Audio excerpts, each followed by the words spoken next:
Bonjour. Comme à mon habitude, je vais procéder au tirage des filles et pour commencer, je vais faire un petit point astrologique. En effet, ces 15 derniers jours de septembre vont être marqués par le début de la rétrogradation de Mars en Bélier. C'est une rétrogradation qui va durer jusqu'en novembre, donc on va s'y habituer, promis, on va s'y habituer dans une certaine mesure. Tout le mois d'octobre, on va y avoir droit. Mars, la rétrogradation de Mars est très particulière. Elle est très particulière parce que Mars va donc être en Bélier, le premier signe du zodiaque, et il est donc opposé à la Balance, où le Soleil va se trouver pendant un mois. Le Soleil va donc rayonner sur la maison de la Balance, mais il va forcément porter son regard vers l'autre signe, celui qui se trouve en face de lui, en opposition. Et qui plus est, Vénus, Mercure, vont venir mettre leur regard par-dessus l'épaule du Soleil et regarder eux aussi en direction de Mars. Mais Mars ne va pas beaucoup se préoccuper finalement de ses opposants. Mars est très occupé avec ce qui se passe dans le stellium qui se trouve en Capricorne. Mars, il veut savoir. Il veut savoir où Saturne veut en venir. Il veut savoir quelles sont les ambitions de Jupiter. Et il se demande pendant combien de temps Pluton va-t-il encore mettre la pagaille dans tout cela.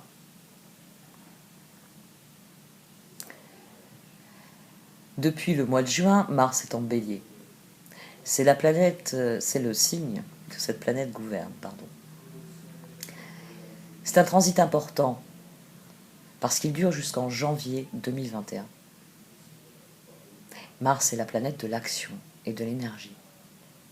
C'est la planète qui nous aide à rester motivés, à faire avancer les choses.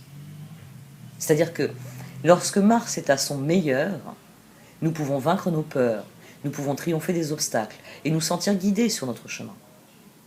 Mais la planète rouge est aussi celle qui régit la colère. Et en Bélier, celle-ci peut être puissante, elle peut être dévastatrice. Et il va y passer 6 mois. C'est réellement l'énergie déjà qui a marqué toute l'année, puisque Mars a déclenché tous les phénomènes astrologiques depuis le début de l'année par les carrés qu'il a formés. Mais c'est vraiment l'énergie qui va prédominer jusqu'en janvier. Mars a le pouvoir. Il est en Bélier, il est puissant. Je vous l'ai déjà dit, c'est le manifestant, c'est celui qui se lève et qui revendique ses droits, et qui, s'il ne voit pas ses droits lui être accordés, va lever le poing. Parce que c'est l'activiste. C'est le héros courageux, audacieux. Parce que Mars en Bélier, c'est ce qu'il veut. Et il cherche à l'obtenir, quoi qu'il arrive. Mars en Bélier, il est rapide, il est direct, il ne fait aucun prisonnier. Il est sur le champ de bataille et il veut gagner. Et les prisonniers ne l'intéressent pas. Alors c'est une bonne nouvelle, parce que si on éprouve le besoin de faire bouger les choses, de les prendre en main, Mars est là pour ça.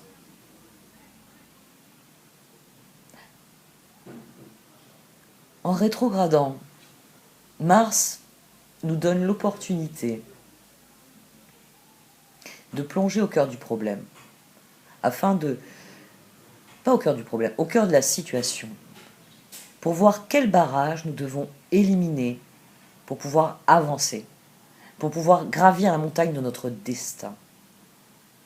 Traditionnellement, lors de sa rétrogradation, c'est le moment de battre en retraite et de retravailler sa stratégie, de rassembler ses troupes pour qu'elles reprennent des forces afin de se tenir prêts à repartir à l'attaque lorsque Mars décidera que c'est le bon moment pour être de nouveau direct. Il y a vraiment une chose pour lesquelles les rétrogrades sont les meilleurs. Refaire, réviser, revisiter, rénover, repenser, reconsidérer, reprendre les choses, les reprendre depuis le début, afin de voir quelle est la meilleure action pour que les choses évoluent de la meilleure manière. Sur le plan personnel, vous pouvez regarder dans votre thème natal où se situe Mars. Il tourne rétrograde à 28 degrés Bélier. Il va donc remonter depuis le 28 degrés Bélier jusqu'au 15 degrés Bélier, où là il redeviendra direct. C'est là que se trouvent les thèmes, les domaines de la vie qui vont être impactés par cette rétrogradation. Il sera important de bien choisir vos batailles au cours des prochains mois, afin de ne pas perdre votre temps ou votre énergie. Les thèmes de la rétrogradation de Mars ont ceci en commun qu'ils concernent un sentiment d'impuissance, un sentiment de manque de contrôle ou de force. Mars rétrograde, c'est vraiment un moment où vous ne pouvez pas avancer aussi vite que vous le souhaiteriez. Vous devez apprendre la patience, parfois elle est dure. Mais si vous prenez soin de vous, de votre bien-être, si vous prenez soin de vraiment considérer et reconsidérer les choses, c'est un excellent moyen de trouver de nouvelles méthodes pour réaliser ce que vous voulez réaliser. 2020 nous apprend à examiner un peu plus consciemment ce que nous pouvons et ne pouvons pas faire. C'est une année qui exige que nous soyons flexibles dans notre réflexion et dans notre mode d'action. Parce qu'il est temps de trouver une nouvelle façon de faire bouger les choses. C'est un transit, je vous l'ai dit, il est très particulier parce que avec ce T carré qu'il forme, avec les planètes qu'il a en face, le Soleil, Vénus, Mercure, et les planètes surtout, dans le stellium, Mars les dynamite depuis le début de l'année.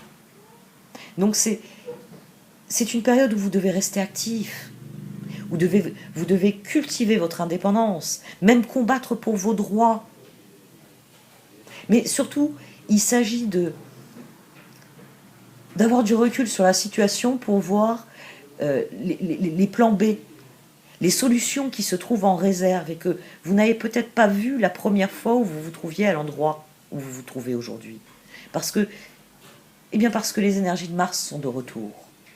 Et là, je parle du moi, je ne parle plus de la planète.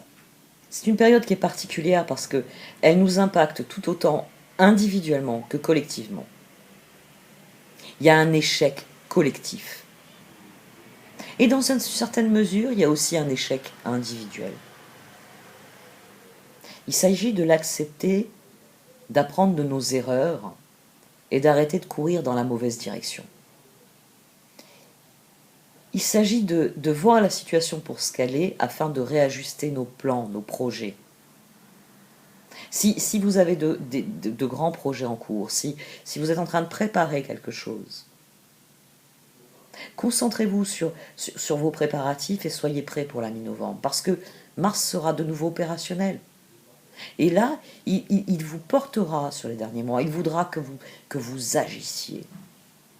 Mars est le souverain naturel, s'il en est du Bélier, parce qu'il a une énergie qui est forte, qui est impulsive, qui est impatiente. Mais avec cette période rétrograde, il vient nous permettre de faire une pause, parce que en bon général, il sait qu'il y a des moments où il faut donner du repos aux troupes. Et il faut reconsidérer tous les derniers mouvements qui ont été effectués au cours des derniers instants, on va dire.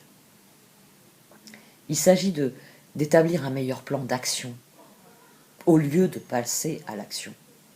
Parce que un plan d'action, ça aide. Cela permet de canaliser le potentiel de transformation qui existe. Et c'est indispensable en ce moment avec le stellium en Capricorne. Le Capricorne est naturellement gouverné par Saturne, qui fait partie du stellium.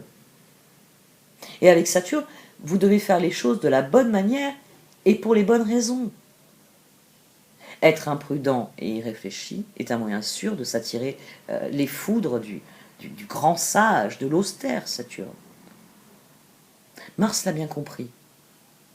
Et alors, utilisez de la même manière que lui ce ralentissement afin de déterminer quelle est la meilleure marche à suivre.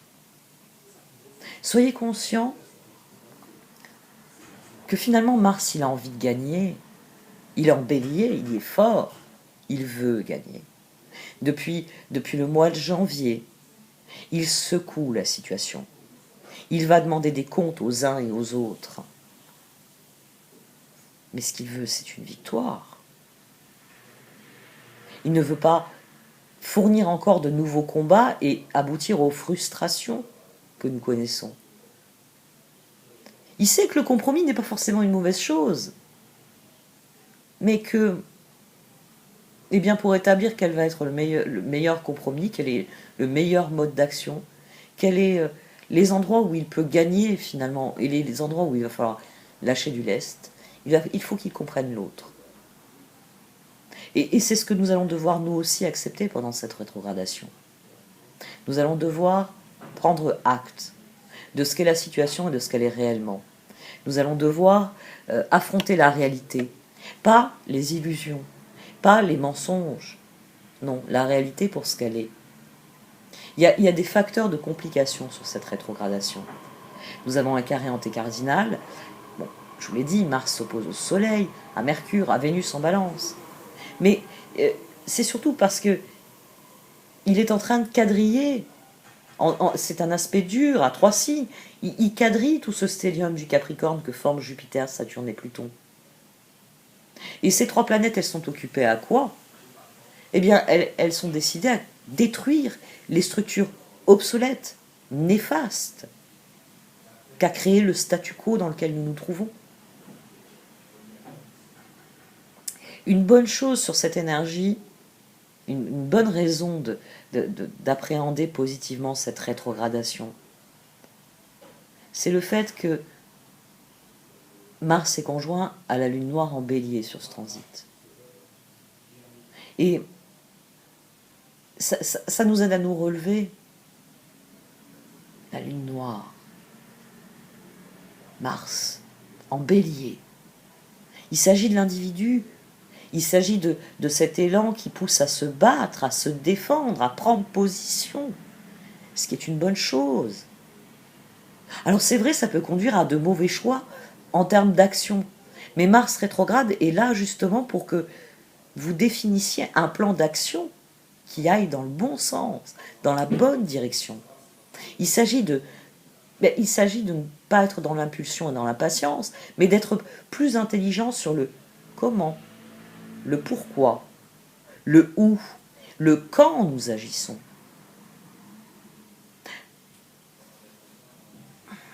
Je m'emballe. Ça m'arrive souvent quand je parle de choses qui m'intéressent. Je crois que j'ai assez détaillé sur Mars en Bélier. Une dernière chose. Portez une attention particulière à la pleine lune en Bélier, qui aura lieu faut que je vérifie, parce que j'ai toujours, moi, le 1er octobre. Il est probable qu'en Europe, ce soit en 2 octobre. J'ai pas encore fait mon calendrier. La pleine lune de ce début du mois d'octobre, elle est dans le même signe que Mars rétrograde, en Bélier. Et elle sera conjointe à Chiron. Alors c'est vrai qu'il peut y avoir un risque de violence durant cette pleine lune. Les énergies, je vous l'ai dit, sont puissantes. Voilà, on peut employer ce terme. Mais Chiron est celui qui guérit. C'est la figure par excellence de la guérison. Soyez attentifs autour de la nouvelle lune en Balance aussi, qui aura lieu à la moitié du mois. Je n'ai pas la date ici dans l'esprit. Elle s'oppose largement à Mars rétrograde. Et elle va constituer sans doute, j'ai pas encore étudié toute l'astrologie du mois d'octobre, mais je sais déjà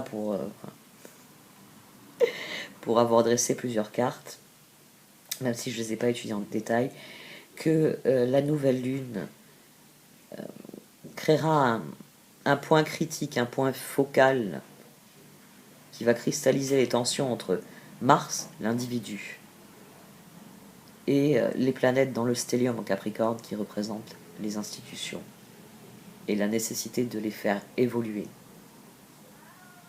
quoi qu'il arrive.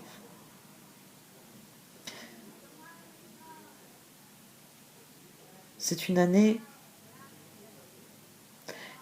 où individuellement nous n'avons pas beaucoup de pouvoir sur le collectif. Nous avons un pouvoir, mais il est local. Tout est pris en main par... Tout est confisqué, finalement. C'est pas l'individu qui agit, c'est les gouvernements. Et... Bon, je pourrais faire le même jeu de mots qu'il y avait Radio Paris, ment, c'est pendant la Deuxième Guerre mondiale. Le gouvernement ment. Ouais. Pour de bonnes, pour de mauvaises raisons. Ça, on peut en débattre pendant des heures. On peut tout simplement conclure qu'un mensonge n'est jamais bon à prendre. Nous pouvons agir, oui, nous pouvons agir. Nous pouvons descendre dans la rue, nous pouvons agir. Nous pouvons nous faire entendre, nous pouvons nous unir pour nous faire entendre. Sur le point de vue individuel, hors de toute considération quant à ce que vous pensez de l'évolution du collectif, soyez conscient que c'est une année où vous pouvez réellement prendre votre destin en main sur le plan individuel, les choix que vous faites au quotidien. Considérez vos choix attentivement. Si vous voulez obtenir un résultat différent, faites des choix différents. Si vous voulez que les choses évoluent, regardez en direction des évolutions que vous voulez obtenir. Mars vient vous apporter cette bénédiction-là. La possibilité d'établir un plan de bataille, là, pendant les 2 prochains mois, et de le mettre en œuvre à partir de la mi-novembre. Et normalement, quand en janvier il passera en taureau, il viendra pérenniser, ancrer ce qui aura été créé pendant cette période en bélier. C'est un transit crucial. Alors soyez attentifs à la qualité de vos intentions sur ce transit. Je vais procéder au tirage maintenant. Merci de m'avoir écouté.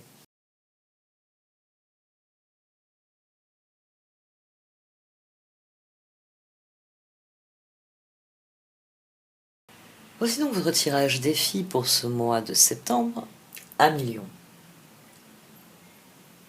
Au centre, vous avez la carte d'oracle Flying.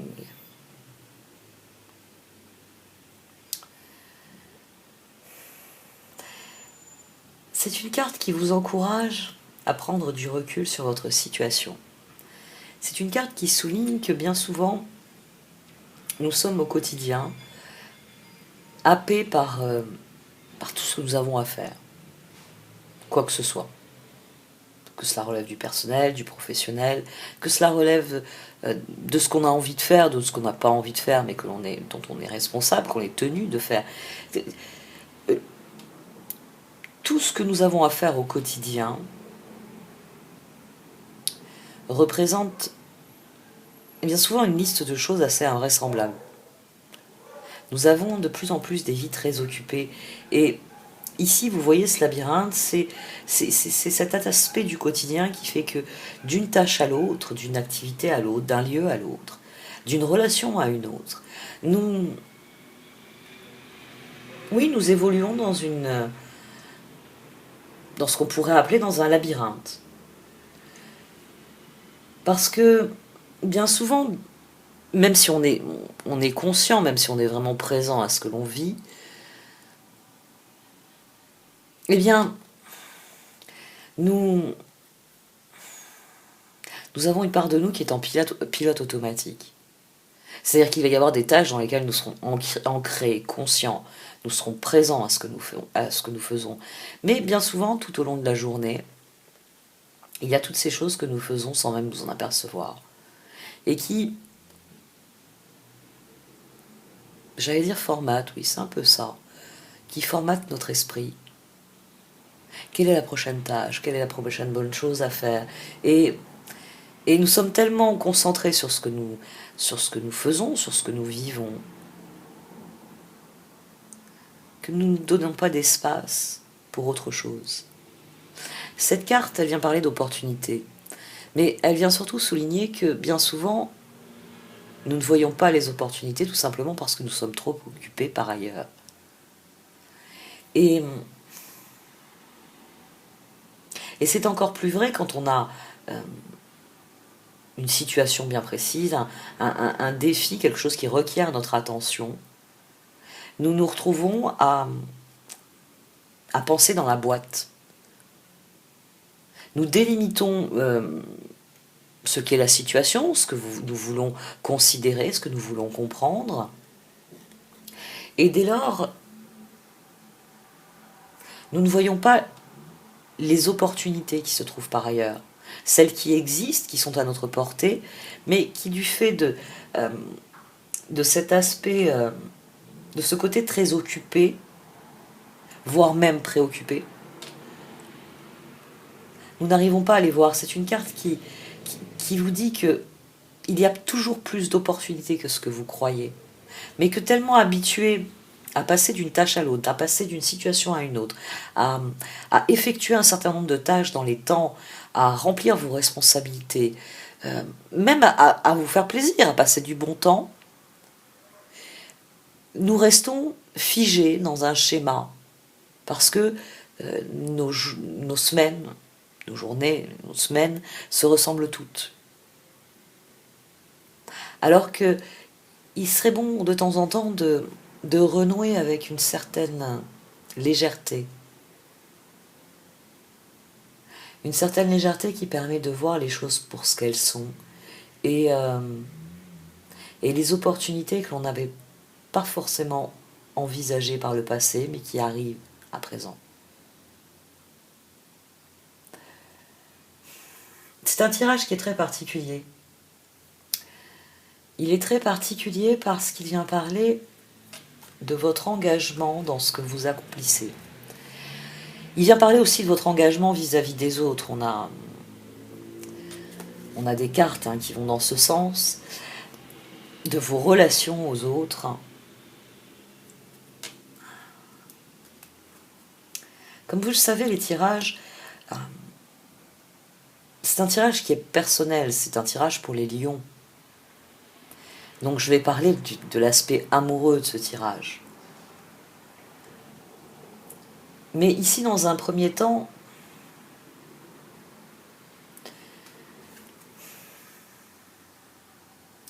la carte Commitment ne parle pas seulement d'un engagement amoureux. Elle ne parle pas seulement de cet instant où l'on s'engage vis-à-vis de l'autre, ce qu'on peut trouver par exemple dans la carte des amants. Elle parle de ce qu'est un engagement, le terme en lui-même, commitment. Ça a un côté très solennel. Parce qu'un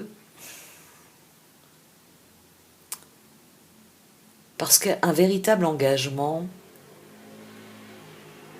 ça relève de l'immatériel comme du matériel. C'est quelque chose qui relève du cœur, forcément. C'est notre cœur qui nous guide dans nos engagements, quels qu'ils soient, dans les choses dans lesquelles on s'engage. Mais il y a aussi l'âme qui joue son rôle, il y a aussi le corps, il y a aussi l'esprit, parfois l'ego, qui vient compliquer les choses. C'est une carte qui souligne qu'il n'y a rien de plus beau de s'engager, que ce soit vis-à-vis d'une autre personne ou vis-à-vis d'une cause. Et quand je parle de cause, je parle de celle, l'une des plus nobles, pour combattre l'effondrement du vivant actuel, par exemple, l'extermination des abeilles, par exemple. Ou ça peut être tout simplement votre propre cause. Parce que Que ce soit la cause, que ce soit votre cause, c'est-à-dire votre bien-être, votre épanouissement, ou l'engagement que vous prenez, des engagements que vous prenez vis-à-vis de quelqu'un en particulier, mais aussi vis-à-vis de vos proches, vis-à-vis de la vie, de ce que vous en vivez, de ce que vous en faites. Tout engagement est important. Et ici, quel que soit l'engagement dont il est question, alors pour certains d'entre vous c'est un engagement amoureux, forcément c'est une des possibilités. Et pour d'autres, c'est tout simplement l'engagement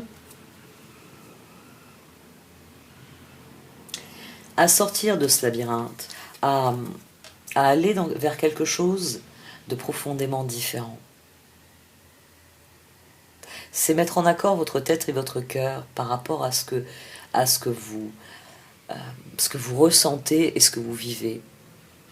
Il y a de l'alignement dans ce tirage. Ça peut être l'alignement sur quelqu'un d'autre, mais pour certains d'entre vous, ça peut être tout simplement un alignement sur vous et la vie que vous désirez vivre. Ici, vous avez un rappel de la boue que l'on voit dans Stuck in the Mud, avec, vous savez, l'éléphant qui tourne en rond.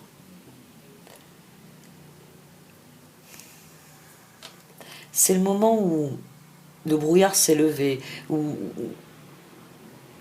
on sent, on connaît la prochaine étape, et on se remet en route, on n'est plus coincé dans le labyrinthe que creuse notre propre peur, ou nos propres réflexions, ou nos propres doutes, ou tout simplement les circonstances de la vie qui nous ont amenés à tourner en rond, parce qu'un coup à gauche, un coup à droite, un coup sur telle chose, un coup sur telle autre, on a perdu le fil. Au lieu de poursuivre son chemin, on s'est mis à tourner en rond, sans s'apercevoir que les choses n'évoluaient plus. Quel que soit le type d'engagement dont il s'agit ici, il y a des solutions pour le faire progresser. C'est un bon tirage, mais c'est un tirage qui est très particulier, parce que c'est un tirage qui souligne que toutes les ressources, c'est vous qui les avez. L'évolution Golden Palace, elle vient souligner là ces trois cartes. Votre richesse, elle réside dans ce que vous êtes. Et quand vous l'aurez compris, vous serez la personne la plus riche en ce monde. C'est de ça qu'il s'agit dans cette carte aussi. Parce que, comme vous pouvez le voir, le palais d'or ici, il y a cette forêt vierge devant. Et si on faisait un gros plan, on y retrouverait la carte Goblins, qui est la carte des peurs, de ce qui peut nous dévorer, nos angoisses. On y retrouve un bout de la carte Montaigne, où il s'agit bien, étape après étape, de trouver les ressources pour progresser, pour faire avancer les choses. Quand on gravit sa montagne, on s'engage dans ce qu'on a à vivre. Et on accomplit les étapes nécessaires. Ici, vous avez un rappel de la carte Desert. C'est la carte du désert, j'ai plus le nom en tête. Qui préfigure une traversée du désert. Tout ce que vous vivez, quelque forme que cela revête, est là pour vous apprendre une chose. Et Golden Palace vient souligner que c'est tout ce que vous vivez qui fait ce que vous êtes, qui fait votre richesse.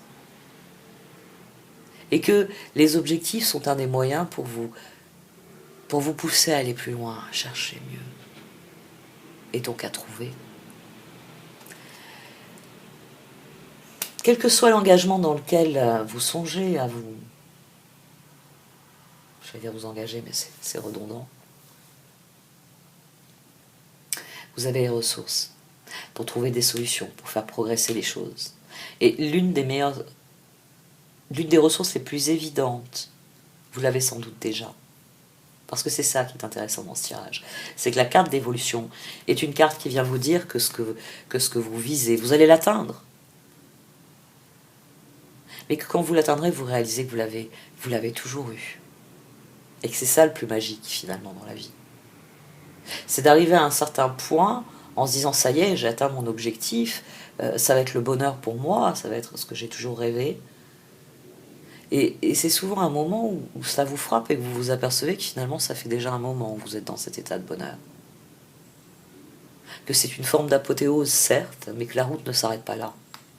Alors que vous êtes arrivé au summum des choses, mais c'est là que vous réalisez que quand vous avez traversé cette forêt ici, quand vous avez affronté vos angoisses, vous étiez déjà riche. Que quand vous avez gravi cette montagne, quand vous avez traversé ce désert, vous étiez déjà riche de ce que vous êtes.